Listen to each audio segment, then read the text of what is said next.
Good afternoon. The show is Diaspora Dispatches, and here is the latest news from across the continent of Africa. We start with the latest update from Nigeria's election. Observer groups in Nigeria on Sunday cited irregularities in the voting process. They said led to the disenfranchisement of some voters in the nation's presidential and parliamentary elections. At a news conference in the capital Abuja a year ago, Africa, the country's largest election monitoring body, said they know that there are locations where elections do not go on Saturday and parts of Sunday. In Abuja, some voters said they were barred from voting and described chaos and pandemonium at polling stations on Saturday. More people in Nigeria cast their ballots on Sunday morning, even though voting was supposed to end on Saturday. Votes were cast in Benue, Adamawa, Bayelsa states, and even as the counting of ballots is underway in places where polls had closed, election observers said preliminary results are expected as early as today. Logistical and security challenges caused widespread delays across the country, and election officials blamed the delays on logistical issues, though other observers pointed to the upheaval created by a redesigned currency that has left many residents unable to obtain the bank notes. And still on the update on Nigerian election, Nigeria's main opposition candidate Atiku Abubakar has narrowly won the presidential election in Katsina, the home state of outgoing President Muhammadu Buhari. Provisional results released by state election officials now show Mr. Abubakar got 489,045 votes, while the ruling party's Bola Tinubu got more than 482,000. The results was announced by the INEC election officials in Katsina. And in other news, still on that election, Nigeria's opposition presidential candidate Peter Obi has caused a huge upset by defeating the ruling party's Bola Tinubu in his heartland of Lagos State. Provisional results announced by state election officials now show Mr. Obi won 582,454 votes compared to Mr. Tinubu, who garnered 572,606. The official results will be announced by the Independent National Electoral Commission, INEC, in its headquarters in Abuja. Lagos is the commercial hub of Nigeria, and Mr. Tinubu was once its governor. And the surprise third-party candidate Peter Obi has won the largest number of votes in Lagos. As I have just mentioned there, the state with the most voters, according to results announced by state election officials. The victory is significant as Bola Tinubu, the candidate of the ruling All Progressive Party, governed the state from 1999 to 2007. However, Mr. Obi had been predicted to win Lagos by a number of polls. It's where many of his young, educated supporters are based. There had been fears that some instances of election violence and some ballot snatching might have affected his chances of winning, but those fears appears to have been unfounded. Mr. Obi won the state by a slim margin of 10,000 votes. The total number of voters is not yet known, but I think, yes, and the preliminary figure suggests the turnout was lower than expected. The result has been confirmed officially, so that is what we have there in this election. And party agents of the Nigerian opposition, PDP and Labour, are contesting the results of southwestern Ekiti State, saying there was overvoting. Official results showed the state was won by ruling party candidate Bola Tinubu. Ekiti is seen as one of his strongholds. Just a quick update on that election in Nigeria. Very well, let's turn our attention to other news from across the continent. We head over to the Democratic Republic of Congo, and the M23 rebel group has seized more territory in the conflict-hit Eastern Democratic Republic of Congo. The rebels captured Mushaki and Rubaya areas over the weekend, and residents have fled to escape fighting. The Congolese army has not commented on the fall of Rubaya, a mining town located about 50 kilometers west of the regional capital capital, Goma. The town has large deposits of coltan, manganese, tantalum, and other minerals.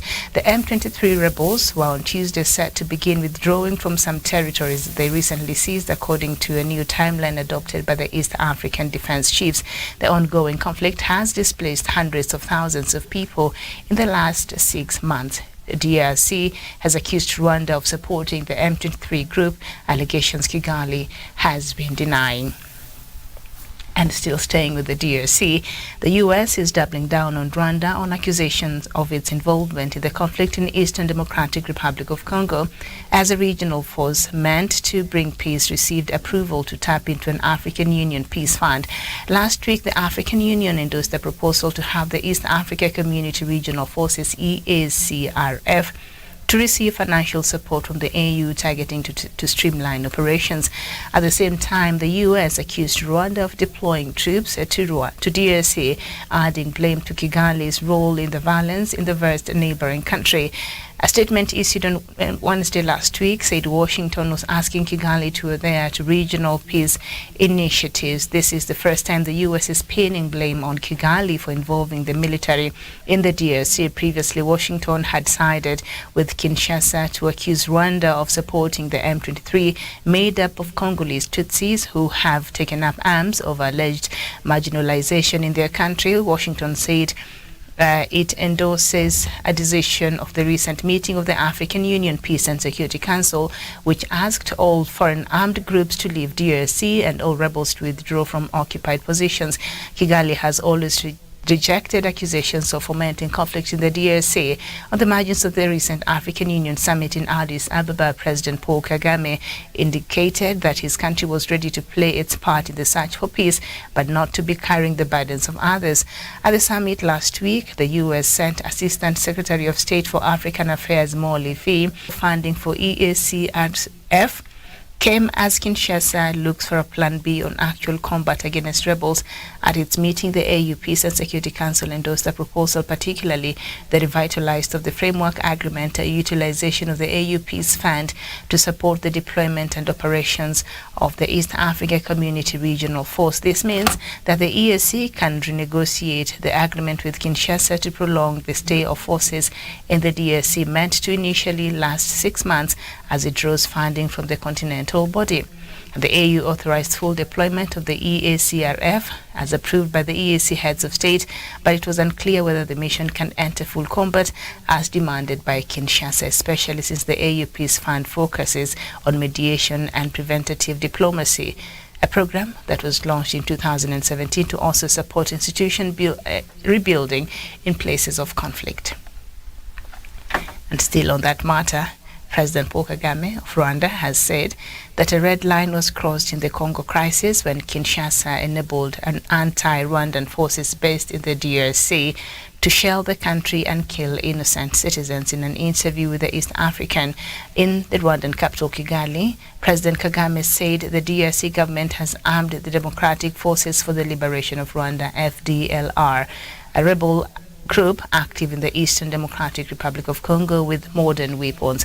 FDLR involved directly from the militias that killed nearly 1 million people in the 1994 genocide against the Tutsis. In the turbulent Eastern Democratic of Congo's crisis, DRC's President Felix Tshisekedi, like a panel of UN experts, the US and the EU, accuses Rwanda of supporting the M23 rebels who were fighting in Kinshasa. Both Rwanda and M23 say FARDC relies on the more battle-hardened FDLR rebels who function as a shadow government force, though Kinshasa denies giving support to FDLR in February 14th, 2023, while again blaming Rwanda for supporting M23 in a notable shift, urged the Congolese army to stop collaborating with armed groups, including FDLR. Okay, let's move along and head over to Ethiopia. And the United Nations Human Rights Council begins a mammoth 5-week session in Geneva starting today. The Council promotes human rights worldwide and investigates violations. It is expected to focus on Russia's actions in Ukraine. The agenda also covered covers alleged war crimes in Ethiopia and the suppression of women in Afghanistan and Iran. The Council will also look at Myanmar, South Sudan, North Korea, and Belarus. However, member states decided not to discuss China's alleged abuses against the Muslim Uyghur community, which I find to be quite interesting. The session will be opened by the UN Secretary General Antonio Guterres.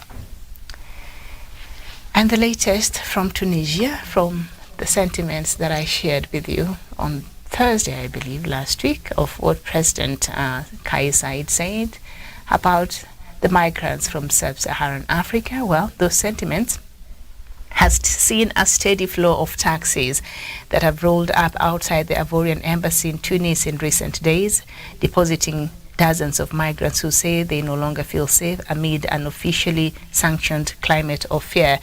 After a wave of arrests in recent weeks, President Kais Saied gave a speech on Wednesday, February the 15th, that critics said was openly racist. Many sub-Saharan Africans in Tunisia are now heading for the exit. In his speech, Saied had ordered officials to take urgent measures to tackle irregular migration, claiming without evidence that a criminal plot was underway to change Tunisia's demographic makeup. His comments echoed a xenophobic theory known as the Great Replacement Theory.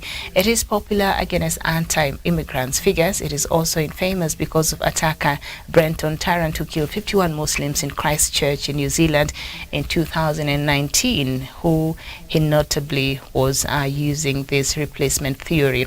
Abubakar Dube, head of a radio station for French-speaking migrants, said it was clear that things are different since Said's speech, and so Africans from sub-Saharan Africa, even those who were living in Tunisia legally, are since seeking to leave the country as they feel they might be targeted unfairly. Kenya and Uganda have maintained their opposite voting stances on Russia's invasion on Ukraine, keeping a pattern that may explain the influence of Moscow in the wider African continent.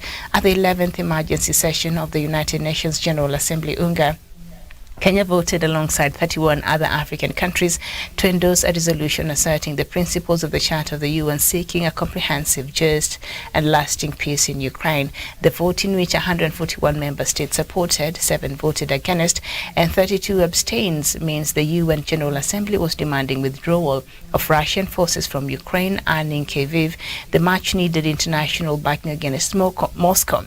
Coming on this happened on the anniversaries of Russia's invasion. However, it depicted a divided African continent in which countries have also maintained a neutral stance. Uganda, just like last year, abstained, and so did South Africa, which explained the UNGA vote wasn't helping bring parties closer to a solution. Uganda abstained just as after Ukraine's President Volodymyr Zelensky spoke with Ugandan counterpart Yoweri Museveni by phone about their bilateral ties. Sudan, Ethiopia, Gabon, Guinea, Mozambique, Namibia, Angola, and Algeria and Burundi abstained too.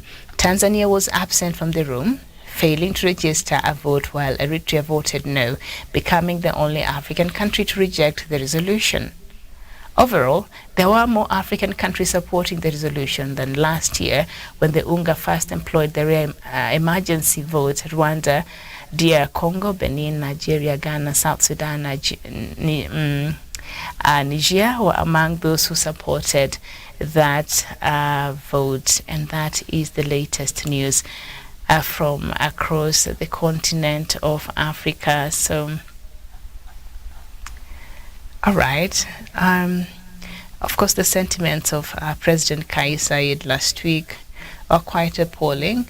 And yesterday I was watching news on Al Jazeera that the AU chairperson, the African Union Commission head, Moussa Faki, had written a note to condemn the sentiments by Kais Saied, the president of Tunisia, when he said that these Africans from sub-Saharan Africa, from sub-Saharan part of Africa, were, it's like he termed it a criminal plot for these black people who wants to migrate and go to that part of Africa to sort of contaminate the race, the Tunisia Arab race. That is what he termed it. So I don't know if our brothers and sisters from this side are going there to settle down, to intermarry. I don't know why would he would raise such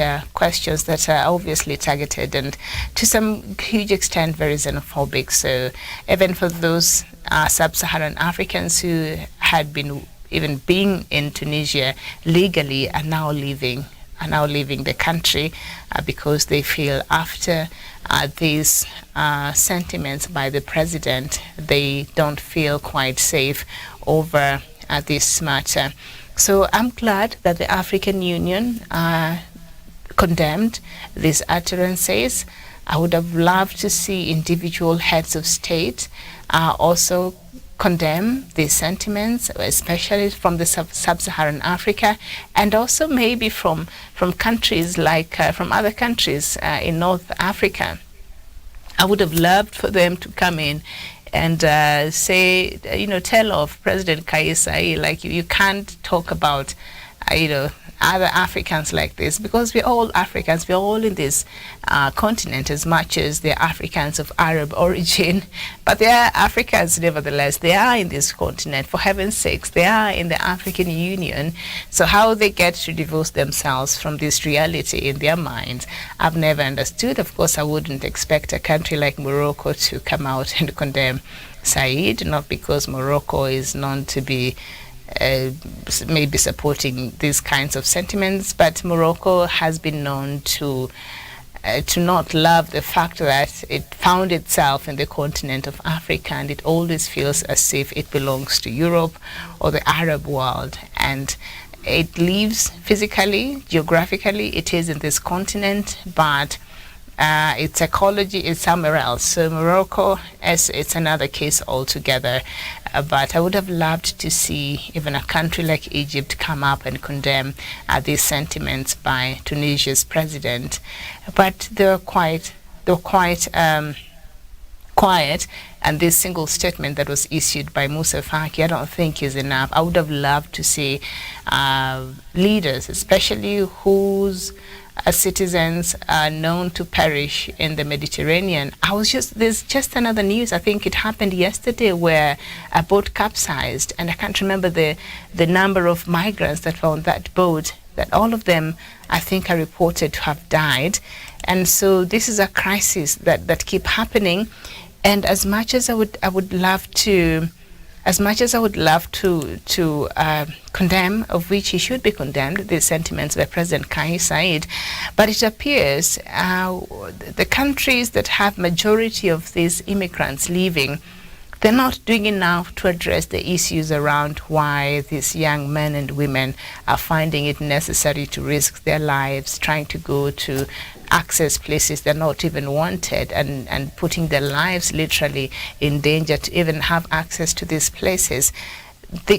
These countries don't really, this is not something that they are addressing so much. So I think it is a bigger problem, and we can't keep having these young people dying in these dangerous, desperate journeys they take across the Mediterranean. So we need to talk about it. African Union, outside of just condemning these sentiments by President Kais Saied, I think there should be a meeting of the leadership in the African Union and try to see how we can have a collective solution for this problem, so that Tunisia or Libya, because those are getaways. And by the way, these migrants, they never stop to take a boat in Tunisia. It is never their final destination. This is not where they leave Eritrea, or they leave Ethiopia, or they leave Cameroon or Nigeria, or these places that they're known to be coming from, having in mind that they're going to stay, or they're going to find a safe haven in Tunisia. That is never their last destination. Tunisia is just a place where they pass through while they're heading to wherever they want to head. So it's just a stopover because it's along where they want to go. And But this is a collective problem now that African Union should perhaps find ways of addressing, so that this is something that it is addressed collectively. The countries that contribute a huge number of migrants, we see what is the problem and what can be done in terms of even maybe having these young people not leave so much because of even the dangers they face when they're taking these journeys. But times have been hard, and the high number of unemployment across many countries in Africa, I think, is becoming a serious issue that is making our young people put their lives at risk and try to access these countries where they're not even wanted. So I applaud the African Union for condemning these sentiments by Kais Saied, but that is not enough. I would have wished to see individual heads of state condemn these sentiments, and then on top of that, I would have loved to see a suggestion on how this problem can be solved, how we can come with solutions about this migration issue that now is really becoming a problem. Maybe to some extent it is a burden to Tunisia. I don't understand how. I think the president is not even worried about any kind of burden these migrants are bringing to Tunisia. He's just worried about these black Africans mixing with the Arab Tunisia and maybe corrupting that race. That is his biggest worry. So it's quite something there. But all right, so that is that on that story. So I'm not surprised about that vote that happened last week at the United Nations General Assembly against Russia. As much as things have changed, but things still remain the same, and the countries that don't want to be drawn into this conflict just abstained. A country like Tanzania was not even in the house inside there to vote, and others who voted against, like Kenya, they still maintained that. So things have changed, but largely things still remain the same. Now the United Nations Human Rights Council will start a 5-week session in Geneva starting today, and they're going to interrogate and investigate human rights. This is the council that promotes the human rights worldwide. So they will be investigating some situations across the world and that have happened, that perhaps there has been some experiences of human rights violations. And one of the cases they shall be looking at is the recent conflict in Ethiopia between the Ethiopian forces and the TPLF in the Tigray region, and that to see if at all they form basis of human rights violations and if at all war crimes happen in Ethiopia.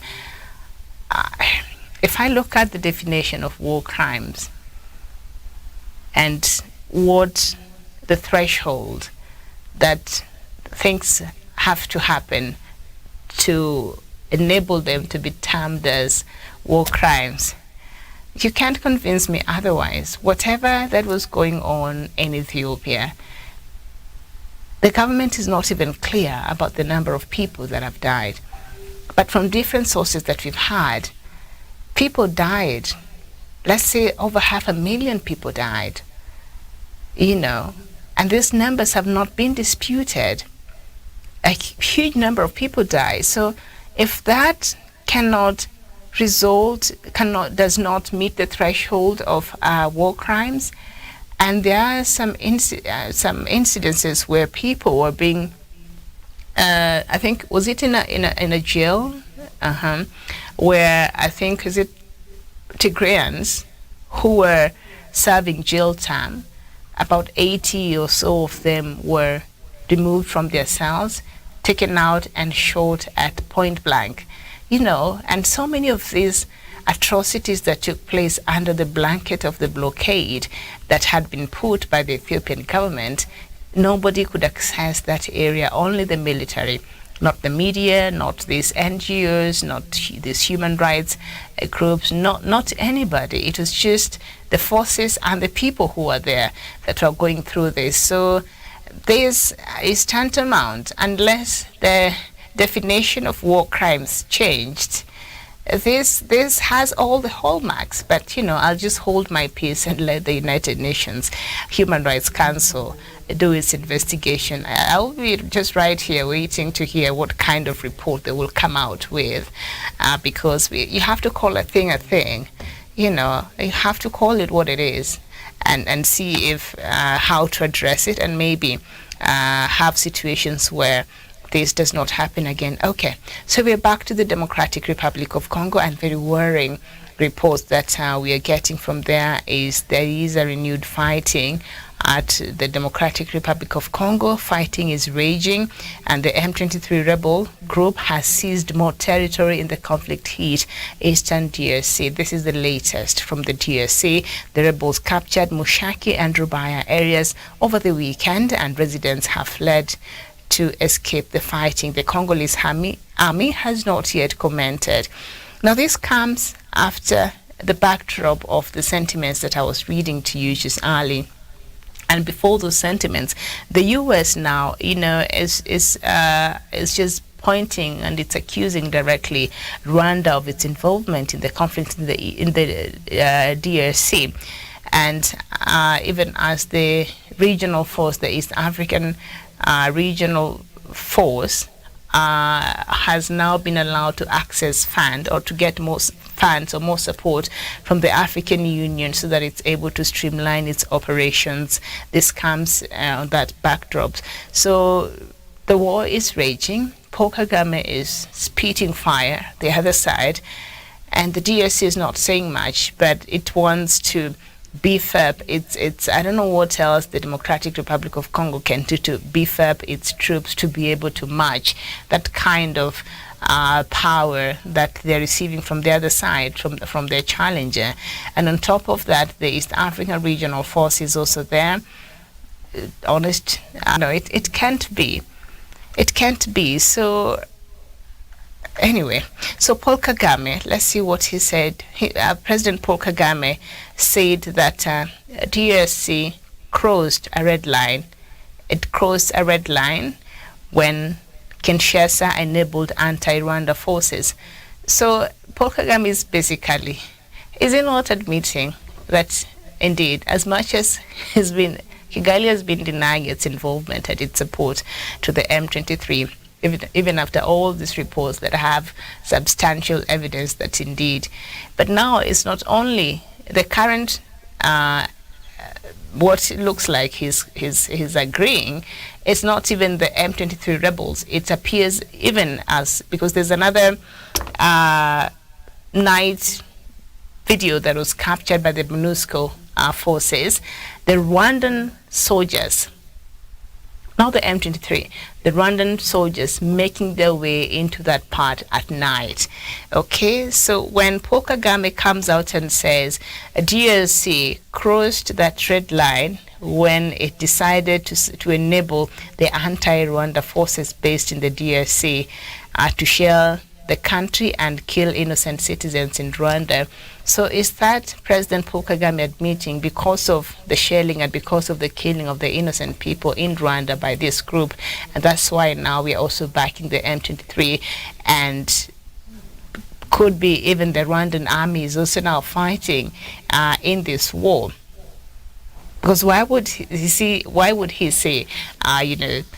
this if he really wasn't trying to tell us in not so many words that there's a possibility that indeed these allegations that have been flying around have some proof to it. Now, he was having an interview with the East African in the Rwandan capital last week on Wednesday, and Paul Kagame said the DRC government has armed Democratic Forces for the Liberation of Rwanda, FDLR, a rebel group active in the eastern DRC with modern weapons. And that's why every time you talk about this conflict, it's very complicated, because you realize what needs to be on the table and what needs to be discussed, and the core and the basis of this, it's never discussed.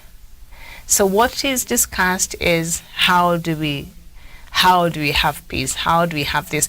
But if you don't get into the nitty-gritty, to the core, to what is really the problem, and blame both sides who were involved in this, because as long as, I think what Paul Kagame is trying to say, as long as you keep blaming Rwanda over its support, allegedly, to the M23 rebels, but you're not also equally blaming President Felix Tshisekedi of the DRC of its alleged support of the FDLR, then it's not fair game. As long as the blame keeps being on one side, then they will continue doing what they're doing. But if the other side can also be blamed in equal measures, so that all the dirty laundry is brought to the table and people are able to look at the things the way they are and call a thing, then maybe progress will be made. So President Paul Kagame is saying by DRC supporting the FDLR, they cross the red line. So what does that mean? Because they crossed the red line, so now what happened after that? I think we don't even need to fill in the gaps too much. I think he's just letting us know, and I think he's been consistent with his messaging over this conflict. So you can just easily see through the dotted lines what President Paul Kagame is trying to say in very few words. And he said that the DRC forces are supporting this rebel group that he's saying is attacking his country. Now, the FDLR evolved directly from the militias that killed nearly 1 million people in the 1994 genocide against the Tutsi, and this has been the heart of the problem. And there's also been allegations that the Tutsis of the local community, Tutsi community in the Democratic Republic of Congo, has been unfairly targeted by this militia group, the FDLR, and so that's why M23 is there, to fight and provide protection and revenge over the targeting of this. So I think that is one of the key things, outside, of course, these other factors that has to do with mineral and the wealth in the Democratic Republic of Congo. But I think these ethnic tensions and ethnic balkanizations and all of this is something that has to be fully looked at, if at all this peace this conflict can be resolved. So this is what President Paul Kagame said. We respect DRC's territorial integrity, but we have our territorial integrity too to protect. We need no invitation to do that. Look at that. Sounds like a general himself. Now, that is what President Paul Kagame said. And he also said that the FDLR shelled Rwanda territory with BM-21s. These are self-propelled multiple rocket launchers, which they could only get from the DRC government, President Paul Kagame said. And so he noted, though the red line has been crossed, Rwanda has so far acted with restraint. So in the turbulent Eastern Congo crisis, DRC President Felix Tshisekedi, of course, and others have condemned DRC. Now, the M23, a largely Tutsi-led group, ended 9 years of inactivity in November in 2021 and returned war, accusing the DRC of ignoring a promise to integrate its fighters into the army and ethnic cleansing their supporters and related groups in the Kivu. Since then, it has scored a series of victories over armed forces of the Democratic Republic of the Congo, the FARDC, that is the official army of DRC, the state army, and capturing a large territory in North Kivu province and nearing of the city of Goma. Both Rwanda and M23 say that the FARDC relies on the more battle-hardened FDLR, the mainly Hutu rebel group, giving support to its soldiers, and while again blaming Rwanda for supporting M23 in a notable shift, the U.S. urged the Congolese army to stop collaborating with armed groups, including the FDLR. All right, so that is the latest on that story. So there is a renewed fighting that happened over the weekend, and that will send the mediators. President Uhuru Kenyatta right now is busy in Nigeria in his observer mission. He's the head of the observer mission in the Nigerian elections. So that is now, after I think he's done with that, now that is also another headache that is awaiting him, to try to solve and look at. So there's this story, but I'll not look at it right now, where France now reveals its new African strategy. So I think that is something that we shall look at in more details in our morning show. I want to thank you so much for your time this afternoon. This has been Diaspora Dispatches. Thank you so much for watching. Bye-bye.